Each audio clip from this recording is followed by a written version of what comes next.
భూతద్దం పెట్టి ఊరంతా వెతికినా ఇలాంటి అబ్బాయి దొరకడు. మామూలుగా అమ్మాయిని ఇంప్రెస్ చేయటమే కష్టం, పైగా నిన్ను.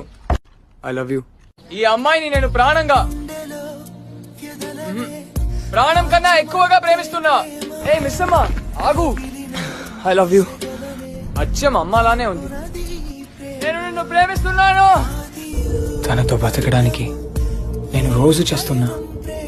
నా కళ్ళేం చెప్పట్లేదా? రాళ్ళని పూజించే దేశంలో రాతిని ప్రేమించటం తప్పేం కాదు. నాకు తన మీద విశ్వమంత ప్రేమ ఉంది నాన్న. ఇంత చిన్న గుండెలో ఎలా దాచాలో తెలియటం లేదు. చచ్చిపోయిన వాడిని ఇంత ప్రేమిస్తుంది. కళ్ళ ముందు తిరుగుతున్నా నేను కనిపించట్లేదు నాన్న. మర్చిపోవటం సులువో కాదో నాకు తెలీదు, కానీ ఇలా ప్రేమించడం చాలా కష్టం. చచ్చేంత వరకు ఎదురు చూస్తాను. ఇది నిజం.